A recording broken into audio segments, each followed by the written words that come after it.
Boa noite, professoras. Eu me chamo Luciana, Polo Santana do Livramento, e eu tenho dois relatos para contar. O primeiro é numa sala de aula inclusiva na zona rural. Eu tive uma turma com 24 alunos no Jardim B. Nessa escola eu recebi, entre esses 24, nós tínhamos 6 crianças com diagnóstico, sendo que 2 tinham paralisia cerebral. Eram gêmeas e com comprometimento do lado direito, ambas as meninas. Foi um desafio. No início eu estava cursando a graduação em Educação Especial, mas foi uma conquista enorme, assim, porque as meninas chegaram na escola e elas foram estudar e a mãe retornou os estudos para que pudesse acompanhar a filha até a escola, as filhas. E aí o que aconteceu? Ela estudava de manhã e as meninas também estudavam na parte da manhã no Jardim B. Só que as meninas eram super protegidas, né? A mãe, em função da paralisia, a mãe tinha todo um cuidado, a família tinha todo um cuidado, e as meninas só caminhavam encostadas uma na outra, assim. E a mãe, ou no meio a mãe e as crianças, uma de cada lado.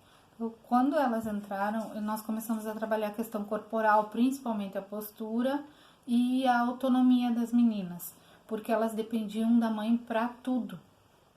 Então, ao longo do ano, a gente foi desenvolvendo atividades que trabalhassem muito a questão corporal. Como era uma escola de zona rural, atrás da minha sala tinha um campinho, assim.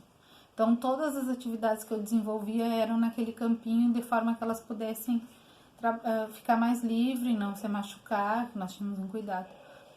E também consegui trabalhar com as meninas o pé de lata. E isso, todas as atividades auxiliaram no trabalho pedagógico em sala de aula, né? Porque elas, como tinham, uma das meninas tinha mais comprometimento que o outro. E a escola inicialmente resistiu à participação delas na escola, porque a mãe alimentava na boca, então nós começamos a fazer treinos em sala de aula para que elas fossem adquirindo autonomia. Hoje as meninas estão no ensino médio e até hoje eu tenho contato com elas e com a família, porque a mãe costuma dizer que eu acreditei nas filhas dela e ao final do ano, assim, nós notamos um crescimento de 100%. Porque, claro, tudo funcionou corretamente porque a mãe apoiava, a escola ajudou bastante também, mas assim, o envolvimento dos colegas, das outros colegas ajudando elas a fazer as atividades, incentivando elas, não havia preconceito. E inicialmente houve um estranhamento por parte das crianças que não conheciam crianças com paralisia, mas ao longo do processo, assim, a convivência serviu tanto ajudou tanto no desenvolvimento cognitivo das meninas quanto no processo dos outros colegas, né? Como diz Vygotsky, a gente aprende com a interação, com o convívio com os outros. E isso foi, assim, um up para aquela turma. Porque no começo eles eram muito agitados, era a primeira vez que estavam frequentando a escola, então foi tudo um aprendizado, tudo era uma primeira vez. Aprendeu a conviver com os colegas, a maioria ou filho único ou o caçulinha da mamãe, como nós costumávamos dizer, então eles eram muito protegidos. E ao final do ano, assim, o desenvolvimento dos alunos da autonomia, porque você buscava trabalhar a partir das realidades deles. Como era uma escola de zona rural, então era muito mais acessível trabalhar com a realidade deles e partir do que a gente sabia deles para desenvolver as atividades. Um outro relato não tão feliz foi com um aluno autista numa escola de educação infantil há uns 7 anos atrás, eu acho, um pouquinho mais.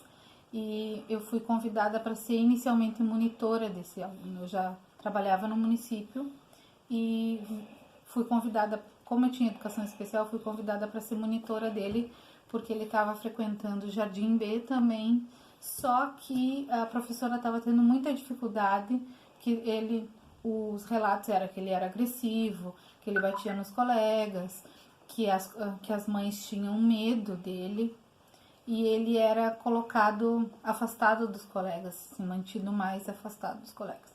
Inicialmente, quando eu conheci, ele batia bastante e machucava, inclusive eu mexo que até hoje eu tenho umas marquinhas do nosso processo, mas ele foi adquirindo confiança em mim, eu consegui fazer a aproximação dele com a professora e com os colegas.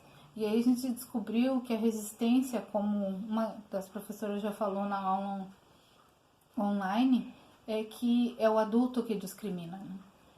A menina, uma das colegas reproduzia a fala da mãe e não aceitava o toque, não aceitava, e ele gostava muito de passar a mão no cabelo de uma das coleguinhas, justamente essa que tinha mais resistência a ele, mas ele não machucava, ele abraçava sem a noção da sua força, ele abraçava a colega. Então nós começamos a trabalhar em setembro e em outubro eu saí da escola. E foi uma opção minha por outra proposta de trabalho. E quando chegou ao final do ano, ele foi encaminhado para o primeiro ano e foi convidado a se retirar de 3 escolas, sendo que uma delas era particular. Como eu tinha contato com a mãe, eu encontrei ela no centro e aí nós sentamos para conversar e ela relatou que ele estava fora da escola. E eu disse que não podia acontecer, porque era um direito dele estar na escola. Quando eu me arrisquei e convidei que ela levasse ele até a escola onde eu estava trabalhando no momento. E ela topou a ideia, ela atravessava a cidade e levava ele até onde eu atendia ele na sala de recursos. E uma colega atendia ele no primeiro ano. Só que, novamente, nós sabemos que todos nós, professores, estamos caminhando com a inclusão, mas a resistência de alguns professores à inclusão, a receber o aluno, a olhar para o aluno e imaginar tudo que vem detrás, tudo que vem junto nessa história de chegar até ali, faz toda a diferença na vida dessa criança. E no caso desse aluno, ele foi rejeitado pela professora, porque ela cobrava uma postura dos alunos, que eu posso dizer, regime de quartel. Eles tinham que estar tudo sentadinho atrás do outro e só falar no momento que ela queria. E isso ele não conseguia fazer. Então, nós tivemos um ano muito difícil, onde ele passou a maior parte do tempo na sala de recursos comigo, até que, quando ele passou para o segundo ano, nós conseguimos que uma professora que já vínhamos trabalhando com ela um ano antes, para estabelecer um vínculo com ele até ele ser recebido. Após, ele ficou 3 anos na escola e a mãe não aguentou a pressão, o cansaço de atravessar a cidade para que ele recebesse um atendimento que ele merecia e que tinha direito. Então ela acabou trocando e encontrou outra escola que o recebeu.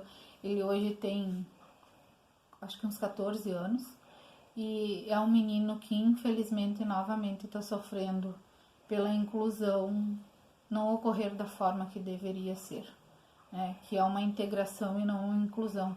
Nós estamos caminhando para o processo de inclusão e em muitas escolas isso ainda não é uma realidade, na maioria delas. Isso traz sequelas para os nossos alunos, que os professores não têm noção das marcas que deixamos e nem todas são positivas. No caso desse aluno, é um caso bem delicado, porque hoje ele voltou a agredir professores, coisa que ele não fazia mais quando nós estivemos juntos. E ele, pelo processo de separação e toda a história de vida dele, e agora, principalmente com a pandemia, ele está cada vez mais agressivo no espaço do lar, pelo que eu converso com ela, eventualmente. Eram esses 2 relatos que eu tinha para comentar com vocês.